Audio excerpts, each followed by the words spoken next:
स्वयं को ही ढूंढना होता है। जब हरिराम व्यास जी ने श्री कबीरदास जी के प्रति ऐसा कहा कि वो निर्गुणिया संत हैं ऐसा ऐसा, तो उनकी लीला बंद हो गई। तो गुरुदेव श्री हरिवंश महाप्रभु से उन्होंने प्रार्थना की कि भगवान, जैसे आप छटपटा रहे हो ना, ऐसे वो विकल थे कि प्रभु क्या हो गया अंदर से। तब वो महाप्रभु ने कहा किसी प्रभु के लाड़िले का अपराध बन गया। तो उनका ऐसा तो फिर कहा कबीरदास जी के प्रति ऐसा कहा। अच्छा, हमें ये लगता है कि हम वैष्णवों को दूसरों के देखने की वृत्ति क्यों बनी हुई है।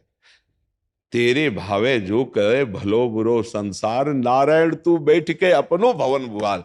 साधु बेमतलब में परेशान हो जाता है। देखो हमें क्या देखना, अगर आप का चश्मा नहीं बदला देखने का तरीका, तो आप भगवान में भी दोष दर्शन करने की वृत्ति आ जाएगी। भगवान और भगवान के प्रेमी जनों में इतना भी अंतर नहीं। तस्मित तज्जने भेदा अभावात, अभाव है, भेद का अभाव है, साक्षात प्रभु ही विराजमान हो जाते। जैसे गुरुजन है ना, तो मूर्ति बाहर से पांच भौतिक दिखाई दे रही, अंदर से प्रियालाल का स्वरूप। जरा सा चूक हो जाए और भजनानंदी महापुरुष असंतुष्ट हो जाए अंदर से, तो सब झाड़ू लग जाएगी।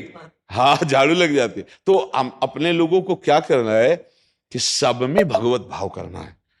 जैसे हमारे अपराधों को क्षमा करके प्रभु हमें आगे बढ़ा रहे हैं, वैसे सबको बढ़ाएंगे। उन्होंने पकड़ा है, तो भगवान ने जब घसीट लिया उसको, तो अधूरा कैसे छोड़ेंगे। अपि चेत्सु दुराचारो भजते माम अनन्य भाग, साधुरेव समंतव्य सम्यक व्यवसिता। ऐसा इस श्लोक का अर्थ समझो। भारी दुराचारी रहा है और वर्तमान में उसके संस्कार कुछ हैं दुराचार के। अपि चेत्सु दुराचारो, पर उसने निश्चय कर लिया कि भगवान के सिवा हमारा कोई उद्धार नहीं कर सकता। और तो भगवान कह रहे साधुरेव समंतव्य, उसे साधु मानो क्योंकि मैं साधु बनाऊंगा। करो सद्य ते साधु समाना। वर्तमान अच्छा, जैसे रफ्तार से गाड़ी चल रही हो, ब्रेक मारो तो गाड़ी फिसलेगी कुछ। तो अब जैसे ब्रेक मारी, नए बच्चे हैं नहीं, अब वो थोड़ा फिसलेगी। अब जब डांट पड़ेगी, महापुरुषों की नजर जाएगी, तो सुधार हो जाएगा। अब कह दिया जाए कि अरे वो साधु तो ऐसे देख रहा है, वो साधु था ही नहीं, न था वो साधु शरण में आया, अब साधु बनेगा है नहीं।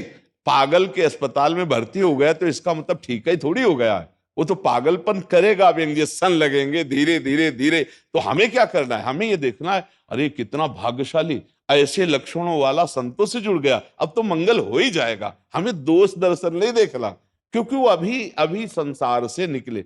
भैया ये मार्ग ऐसा है कि 50 वर्ष साधना करते हो जाते हैं, अगर गुरु कृपा ना हुई तो अहंकार बना रहता है, दोष बने रहते हैं। 50 वर्ष हमने देखा है।